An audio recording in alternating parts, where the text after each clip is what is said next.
ካሊጉላ የጥንታዊ ሮማኖች ሶስተኛው ንጉሳቸው ነው።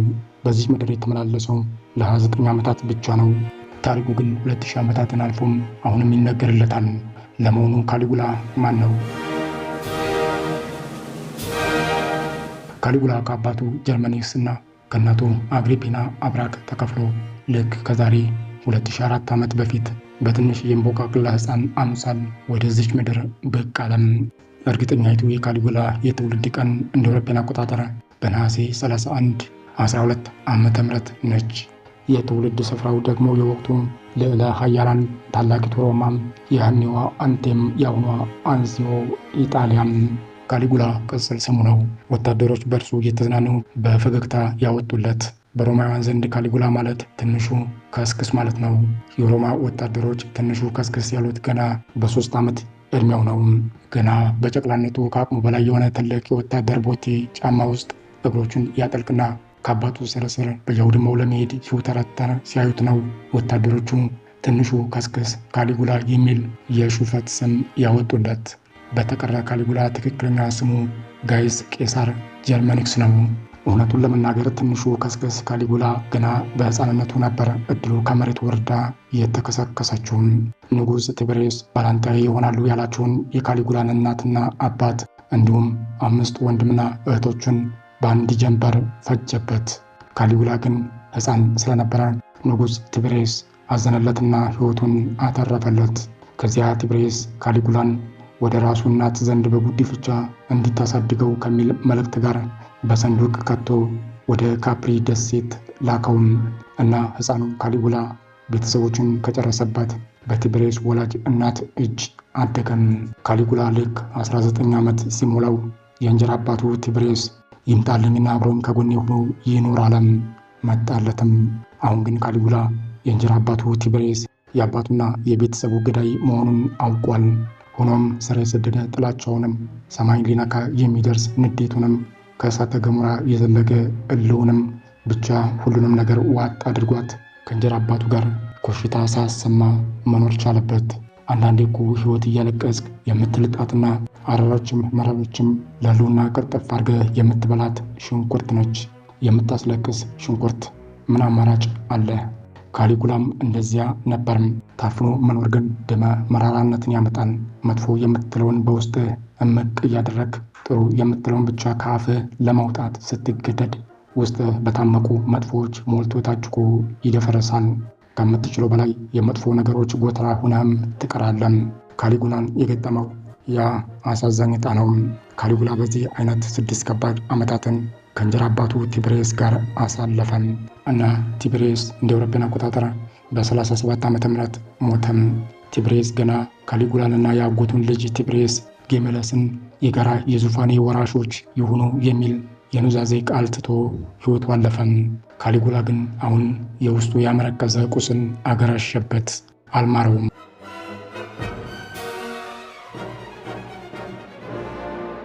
ማርኮ የሚባል የካሊጉላ ታማኝ ሎሌ ነበረም። ያኔ ታማኝ ያልከው ሎሌ በሕይወት የታመነ ሎሌ ነው። የምትበላውን ምግብ፣ የምትጠጣውን መጠጥ፣ የምትቅመውን ዱቄት በእጁ ቆርሶ ቀርቶ አፍሶ የሚሰጠን አንተ እርሱን በሕይወት ታምነዋለህ። እርሱም ለአንተ ሕይወቱን አሳልፎ ይሰጥልሃል። መተማመኑ ይህን ይመስላል እና ካሊጉላ ማርኮንን እንዲህ አለው፣ ካንተ ሌላ ሚስጥረኛና የማምነው ሰው በአጠገቤ የለም። ቲቤሪየስ ቤተሰቤን ሁሉ በግፍ መጨረሱ ሳያንሰው አሁን ደግሞ የወንድሙ ልጅ በእኔ ዙፋን ላይ አጣምሮ አስቀመጠብኝ። እኔን ታውቀኛለህ፣ ወላጅ አልባ የተገፋው የዚች ዓለም ምስኪን ፍጡር ነኝና ከዚህ አስከፊ ዕጣዬ ታደገኝ ሲል ካሊጉላ ማርኮንን እያለቀሰ ለመነውም። ማርኮ አልቻለም። የምትጠይቀኝ አንገቴን ለተሳለ ሰይፍ እስከ መስጠት እንኳ ቢደርስ አለው። ካሊጉላም የሚፈልገውን ነገረው። ማርኮም ቀጥታ ወደ ሚስጥራዊዋ ቤርሙጡ ሄደና በታላላቅ ቀማሚዎች የተቀመመች መርዝ አመጣም እና ለቲቤሪየስ ያጎት ልጅ ለጌሜለስ ሰጠው። እያዘነ ነው። ታዲያም ሕይወት እጅግ ስትከፋብህ በሁለት የማትገፋቸው ቃል ኪዳኖች መካከል ታኖርሃለች። አንተ ደግሞ ጀግና ነህ። ሕይወት በአስቸጋሪ ምርጫዎች መሞላቷን ታውቃለን እና አንደኛውን የግድ መምረጥ አለብህ። በሕይወት ላይ ልትጀግንባት ትመርጣለህ አንዱን መራሩ ምርጫን። ጀግና ነህ፣ የሕይወት ጀግና። እና ማርኮም መረጠም። ለጭቁኑ ካሊጉላ የታመነውን ጌሜለስን ከእጁ የቀዳውን በመርዝ የተለወሰ መጠጥ አሳልፎ ሰጠው። ጌሜለስ አልተጠራጠረም። ያመንከውን እንዴት ትጠራጠራለህ? ያማ የሞት ሞት ነው። ስለዚህ ከጌሜለስ እጅ አይኑን ሳያሽ መርዙን ጠጣ እና ላይመለስ አሸለበም። የዚች ዓለም ነገር ግን ግርም የሚልህ ምን መሰለን? ማርኮ አፍታም አልቆየም።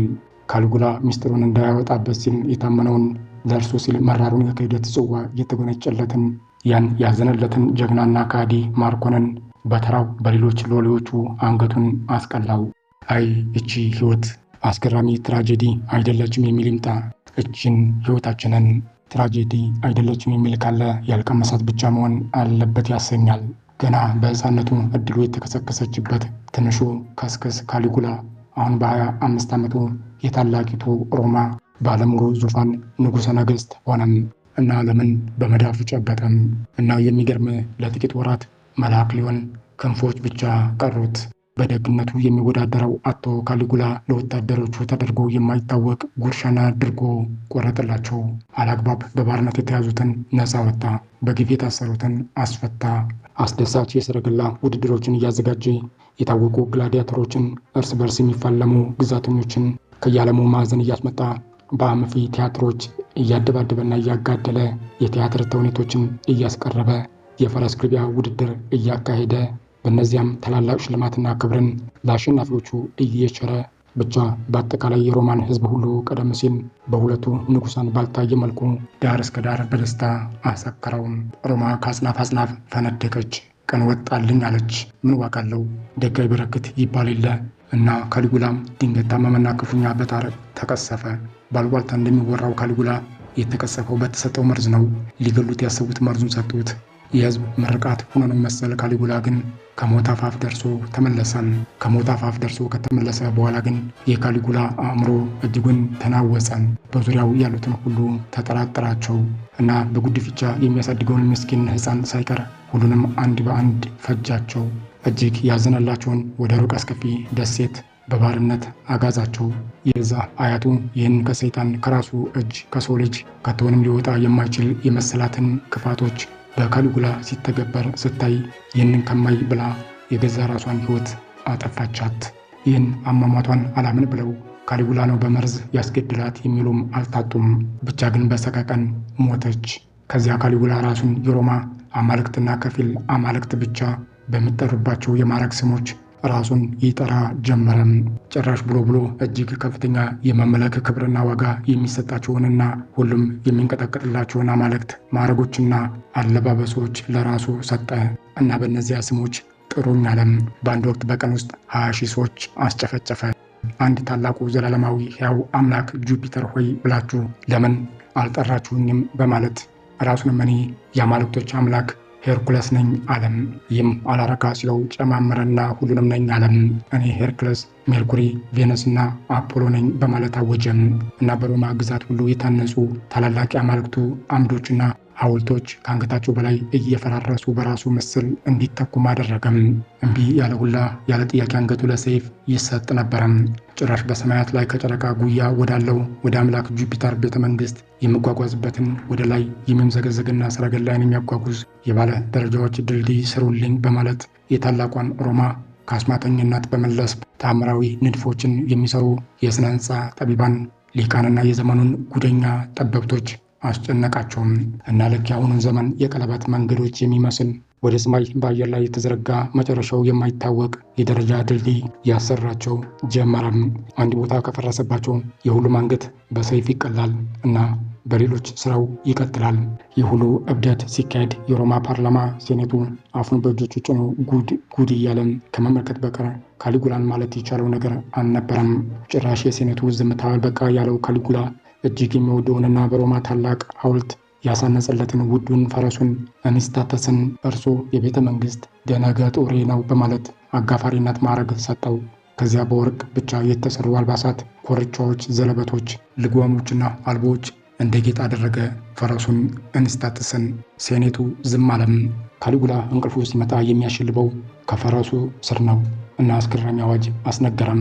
እኔ ከፈረሴ ስር እያሸለብኩ በሮማ ከተማ ኮሽ የሚል ድምፅ በስህተትም ቢሆን ያሰማ ሰው ቢኖር አንገቱ እዚያው በዚያው በሰይፍ እንዲቀነጠስ ይሁን የሚል አዋጅ ሴኔቱ ምንም ማድረግ አልቻለም። ጉድ ብሎ ዝም አለ።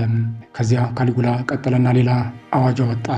ፈረሴ ካሁን በኋላ የተከበረው የሮም ሴኔት አባል አድርጌ ሹሜዋለሁ። የሴኔቱ ስብሰባ ሲኖር የሴኔቱን አልባሳት እንዲለብስና በሴኔቱ ቦታ ተዘጋጅቶለት የዕለት ተዕለት ተግባሩን እንዲያከናውን ይደረግ የሚል አዋጅ ነበረ። ይህ ለተከበሩት ታላላቅ የሮም ጀግኖችና ልዑላን ከውርደቶች ሁሉ የላቀ ውርደት ነበረ። ፈንድያውን በጉባኤ መሃል ከሚጥል ፈረስ ጋር እንደ አባል ወንበር ተሰጥቶት አብሮ መሰብሰብ አስከፊው ገሃነም መርገም ነበር። ግን አማራጭ አልነበራቸውም። መቼም ሰው ሆኖ የማይቻል የለምና ቻሉት። እርሱ በሕይወት ያለው አምላክ ነኝ ብሏልና ምን ያድርጉት? ከዚያ በመጨረሻ የ29 ዓመቱ ካሊጉላ ሮም ጠበበችው እና ምን አለ? ወደ ግብፅ ጄ በሕያው አምላክነቴ ዓለም ሁሉ እየሰገደልኝ በፒራሚዶች አናት ላይ ዙፋኔን መስርቼ በዚያ ዓለምን እስከ ፍጻሜው አገዛለሁ ብሎ ተነሳ። ገና ዕቃውን ሲሸካክፍና የሮምን ጀግኖች ሲመርጥ አንድ ካሊጉላ በሕይወቱ የሚያምነው ለካሊጉላ ሲሉት ዓለምን ሊያቃጥልለት ዓይኑን የማያሽ ካሲየስ ክሪያ የተባለ የጀግኖች ቁንጮ የቤተ መንግሥት ጠባቂ የጦር አለቃው ነበረ። እርሱ ተናፋቂዋን ቃል አሰማ። በቃ በቃ አለ። በቃ አስባት፣ ሁለት ፊደል ነች፣ ሁለት ሆሄ ግን እችን ሁለት ሆሄ አምጦ ለመውለድ እችን በቃ የምትል ቃል ውስጡን ሁላ አንጠፍጥፎ እስኪያወጣት ድፍን 5 ዓመታትን ፈጅታበታለች። በመጨረሻ ግን አወጣት። ጀግና ነው እና ጀግንነቱን ካሊጉላ በአምላክነቱ ወሰደበት እና የመጨረሻዋን የቀረችውን ጀግንነት ከውስጡ ላለማስነጠቅ ለካሲየስ የቀረችውን አንዲት ብቸኛ የጀግና ክብር በቃ የምትል ቃል ነበረች እና አወጣት። እና ልክ ያቺ በቃ ስትነገር ያው አምላክ ነኝ ያለው ካሊጉላም አምላክነቱ አበቃለት። እንኳን አምላክነቱ ሰውነቱ ራሱ አበቃለት። ቀኗ በአውሮፓውያን አቆጣጠር በጥር 24 ቀን 41 ዓመተ ምህረት ነበረች። ካሊጉላ የፈረስ ሽንጡን ጋልቦ ደክሞት እየተመለሰ ነው። የካሊጉላ ጠባቂዎች ሰይፋቸውን መዘው ከፊቱ ተጋረጡበት። በታላቅም ኃይል ተጋፈጣቸው። እርሱም እኮ ክፋቱ ነው እንጂ ሮምን የምታህል ዓለምን ያንበረከከች ታላቅ ግዛት ከነህዝቦቿ አንቀጥቅጦ ለጠላት ሳያስደፍራት የገዛ ታላቅ ጀግና እኮ ነው እና በታላቅ መንፈስና ግርማ ከጠባቂዎቹ ጋር ተፋለመ። ካሊጉላ ይመስለኛል በወዱ የካሲየስ ኬሪያ መዲኒ መጥቶ ካሁን ከሚፋለሙኝ ጠባቂዎች ሰይፍ ይታደገኛል እያለ የሚያስብ ይመስለኛል በወዱ። እንዳስበውም የሮማ ጀግኖች ቁንጮ ታላቁ ተፋላሚ ካሲየስ ኬሪያ ካለበት መሰስ ብሎ ወደ ፍልሚያው ጎራ ዘለቀ። ነገር ግን ካሲየስ ራሱ ካሊጉላ የሸለመውን የክብር ጎራዴ መዘዘና በራሱ በካሊጉላ ላይ አሳረፈበት። ካሊጉላ አይኖችን ማመን አልቻለም። ላፍታ መብረቅ የወረደበት መሰለ። የጨው አምድም ሆኖ ቀረ። አይኖቹን አፍጥጦ ትኩር ብሎ ካሲየስን አየው እና በሮማውያን አባባል ታማኝ ጠባቂውን ካሲየስን ግን ለምን አለው። ግን ለምን አልገባውም። እች ለምን የ1000 ለምኖችን ያህል ነበር ጩኸቷ። እንዲያውም የሚሊዮን ወይም የቢሊዮን ለምን። ከዚያ ካሊጉላ ፍልሚያውን አቆመም። ላፍታ ሁሉም ግራ ገብቷቸው ደርቀው ቀሩ። ካሲየስ ደርቆ አልቀረም፣ ጀግንነት አስተምሮታልና። ለምን የምትባለው ጥያቄ በአብዛኛው መልስ የሌላት የህይወት ጥያቄ ናት። ህይወት ሁሉንም ለምንን አትመልስልህም። አንዳንዴ ከለምንህ ጋር መኖር አለብህ። ህይወት መቀጠል አለባት። ስለዚህ ለምንን ትተህ በቆራጥነት በህይወት መድረክ መራመድ አለብህ። ለምንህ በጊዜ ሂደት መልስ ታገኝ ይሆናል፣ ለዝንተ ዓለምም አትመለስልህ ይሆናል። ህይወት ግን መቀጠል አለባት። ጀግናው ካሲየስ የካሊጉላ ለምን ላፍታ አስደነግጠችው። ከዚያ ግን ፊት አልሰጣትም። ብዙ ለምኖችን አልፎ የቀረችው የመጨረሻዋ ለምኑ ነችና እችን ለምኑን ቢገፋት መቼም አይሻገራትም እና በቃ ለምኑን ወደ ጎን ብሎ ፊት ለፊቱ ያለውን ካሊጉላን በጎራዴ መታው።